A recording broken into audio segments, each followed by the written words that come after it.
Hello. Are you feeling good? The album is out. The people are enjoying it. You can't bloody tour the thing, but are you still able to enjoy the process, even though it's, been a little different? Yeah, I think, it's been out it feels like years that it's been out. It was a different experience kind of releasing it, not really seeing anyone for the week. Usually we'd be in kind of like 100 places at once. So we kind of had to redefine our strategy, really. Yeah. And I know that you're never going to be happy that you don't have to go out and do promo. I'm not saying you would ever be grateful for that, because you want to be out killing yourself, speaking to 100,000 different people a day. But it would be nice to feel like you can still have success. We won't talk about the Billboard charts. That's for another day. But you've had a lot of success. Your album still kicked a lot of ass. It must be a nice feeling to know that you can still maintain some semblance of normality in your life and still sell records. Ash. Yeah, I mean, it's nice to just throw it all out the window. It doesn't have to work in any type of way. It doesn't have to repeat cycles with albums. It can all be different, and it can all be versatile and open to new strategy, thinking on your feet and maintaining excitement, There's no right way to do it anyways, so. It's awesome. I'm loving seeing the creativity and the resourcefulness. Oh, damn, I saw that hair, Cal. You tried to hide your hair under that cap. It looks sick. You got some serious regrowth happening. Mate, it's honking at the moment. I've got a haircut in about 3 months. So. Honking? Yeah, she's looking thick.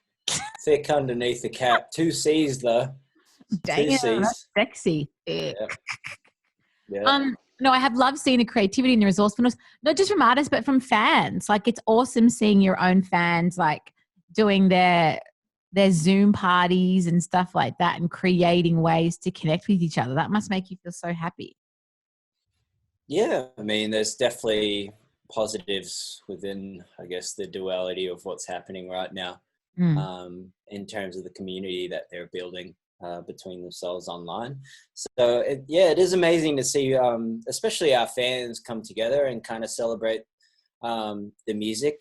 That's what it's there for, is as much for them as for us. So that's always a great thing to come out of us releasing music whenever.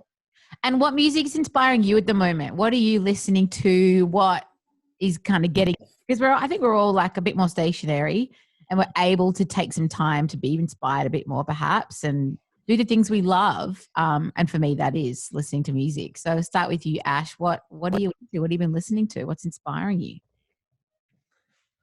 Let me see what we got here. I listened to, I revisited this bad boy. No Man Turn 98. Wow, that is my favorite album of all time.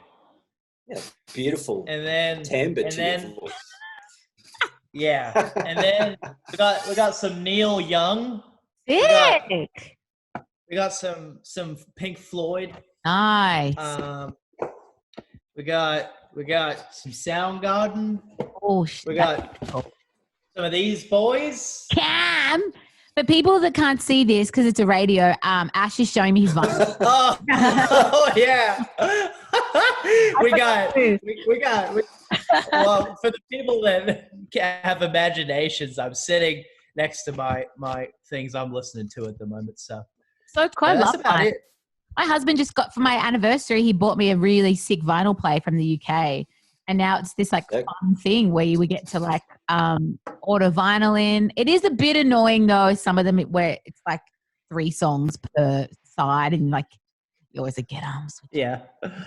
Put it in. But I'm so happy you like Jagged Little Pill. What's that song? Not the Doctor. And I am not the doctor. It's a great album. Fuck, I love Alanis Morissette so much. She's Canadian, right? She is Canadian. And she's still making music, still putting albums out. She's really like spiritual now. She does a lot of stuff about like self-acceptance and creativity. It's a great Oprah podcast you boys should get into. It's Oprah and Alanis Morissette. Oh, Very powerful. That's a powerful combo, that. Yeah, I mean, Cal, I know you're a huge Oprah Winfrey fan. I know you're like listening to the Oprah podcast every week. You're inspired, aren't you? Isn't everyone an Oprah fan, to be honest? Do you boys listen to podcasts? On occasion, yeah, I do actually. What do you listen to? I'm not putting you on the spot. It's okay if you don't, but I just can't imagine 5SOS listening to tons of podcasts, you know. Business, finance, market. I listen to, I mean, some are more for when I'm a little overstimulated. I'm asking a little more existential questions. There is one I listen to probably every day. It's on Buddhism. Cool. That's interesting. And then other ones are just like murder mystery stuff. Ooh, you need to listen to the Detective Trap one. It's about this badass female homicide detective in Anaheim. And she's so sick and she solves this murder. It's so good. Well, great answer, Cal. So smart. I'm really interested in listening to about Buddhism. I'm doing a whole course on Zen Buddhism and mindfulness-based response to stress and pain, and how you can lean into uncomfortable feelings as opposed to running away from them all the time, and means you're less reactive. I mean, you and me, man, we should just write a book. Dude, let's get together, have a coffee and chat about it. Where are you in the world, I should ask? We're in Fresno. Where's Fresno? Where we live now. Isn't that in like San Francisco or something? Where's Fresno? No, we're in Los Angeles. Okay. At the moment. Where's Fresno? Where did Fresno come from, you smartass?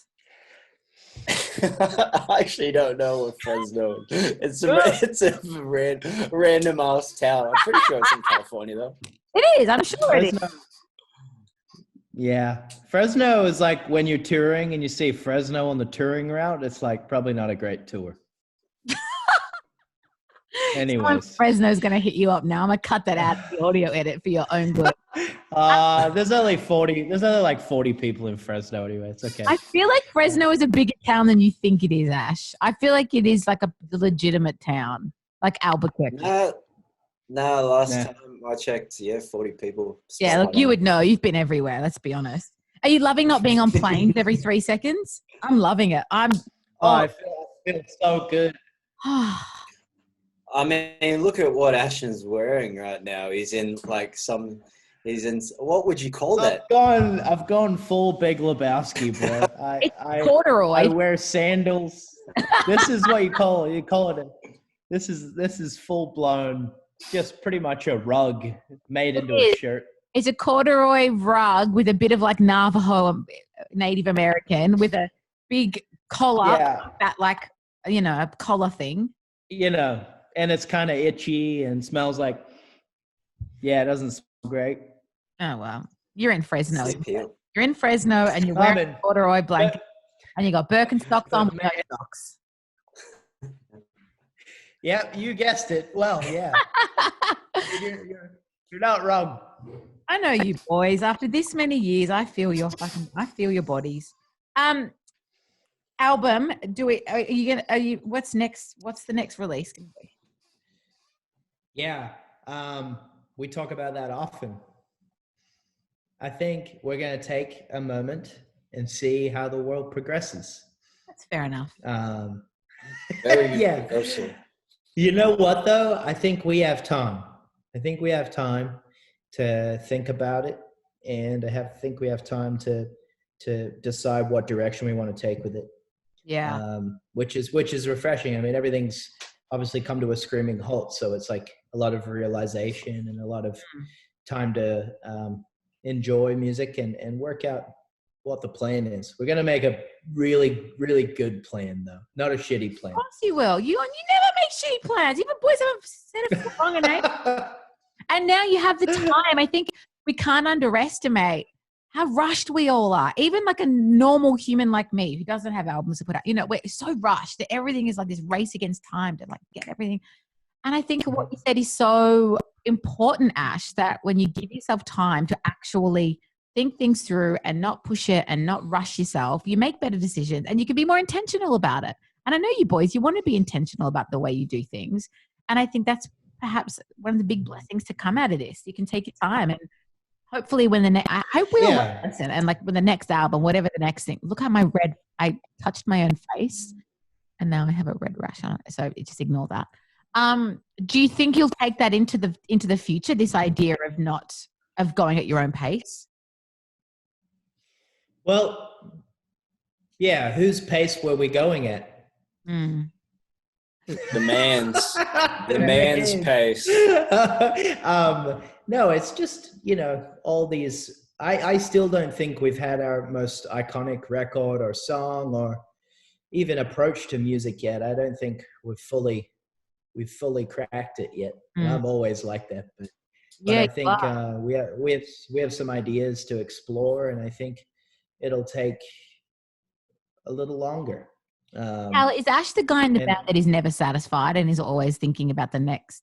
Is he like the pusher in a good way? I mean, not like the annoying pusher, but there's always one, I think, that's like, we can do better. And because I'm the person that's like, we've arrived, put your feet up, have a drink. I'm the best. Yeah. Would that be a fair? No, annoying pusher was a good way to put it, I think. Not annoying at all. I think, yeah, there's a little part of that in everyone in this band. Definitely have to get that balance right, though, don't you? Yeah. So right now, I think we've gotten it pretty spot on in terms of taking time for ourselves. I feel like how do you, and I know you can progress and get bigger and better and do more, but how do you beat the edge doing guitar on a track? Like, I still don't know how you go. Like, do you bring Prince back from the dead at this point and get him to do on a track? I'm just saying you've done pretty well.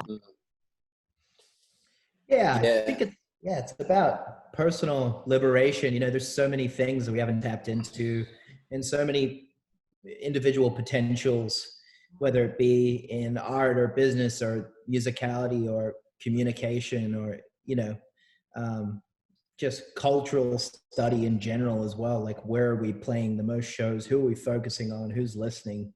Who's feeling the music that we're making? And you can always expand your mentality due to what we have seen and experienced, you know. And I think we need time to develop a new plan that is intelligent and forward thinking to make this group a worthwhile group. It's really interesting. I love that you think about it like that. So many people would just be like, book, whatever. But I think that's really lovely. And I think that's really a great way to approach it. If you were going to look at it in a personal sense, what would be the next frontier for you, Ash, as far as the next thing that you want to grow in or evolve in or learn more about to then affect the music or the message or whatever? I think it's obviously it's a pretty interesting journey. My main goal for 5 Seconds of Summer is for each guy to fall asleep at night feeling ultimately fulfilled by everything that we've done and do in our day. So that could be in any part of their lives. Could be, you know, for instance, Michael says to me, I'd like to do carpentry. Well, it's like, okay, that has nothing to do with music, but you have to be fulfilled in that carpentry dream of yours in order to remain in the band or remain wanting to make music. So all of a sudden you got Mike building sets or some shit. Like, you just want to, you want to make sure everybody is blossoming and becoming more intelligent and more fulfilled as a being when you've been in a band this long, which makes the music so much better. And you have, you know, you have a real message, whether you're playing at 200 people or however many people. You feel just as fulfilled if you're living a wholesome life in your individual realm, and then you bring something that's important to the group, and then all of a sudden your group has a message, whether it be being, you know, in search of wisdom in your songs, or just fun in general? I mean, the band goes through so many phases. So do we all. Sorry if I'm ranting. There's a lot of stuff that goes into it before you even play a chord. So what I would be looking for is the communication between the band. And you always know when you're ready to make an album, because people start to say things that are interesting, just in conversation. I love that. Love it. Come a long way, boys, over these years. It's really great. And you're right. You can't put too much, like, some people think if you're in a band, the everyday life and the music in the band has to be the thing that fulfills you. And if that doesn't, well, you're fucked. But I think it's a beautiful thing with creativity. Your creativity isn't always going to be the one thing that gets you out of bed every day and that satisfies you. It doesn't have to. It puts too much pressure on your art, because then it becomes this stressful thing. So, I mean, if Mikey does one day want to build sets, I will also support him. That would be sick. Love that idea. Totally. But the thing is, like, you know, you have like people like The Edge play on a song. It's like, well, now can somebody in the group come up with an iconic approach to the guitar like The Edge did? And how can that be a unique individual process that's we can record with the right producer and stuff? And how do you become that icon yourself? Someone's been listening to Oprah podcast, and it's not me and you, Cal. I'll give you the hot tip. Love it. Yeah. Boys. Very Oprah-esque. He is. That's certified Oprah-esque. What does she call it? She calls it an aha moment. That's an Oprah aha moment. Aha. Oh, a tweetable moment. She also says that. I like that. Oprah. Boys, I've made you talk for too long, as usual, but it's such a pleasure to see your faces. And we're always sending in our best love and light to you, and keep doing your thing. And we'll see you sometime soon in the next whenever at home. Cool. Thanks for having us. Stay safe, please. Oh, Thanks for the time. Bye, mateys.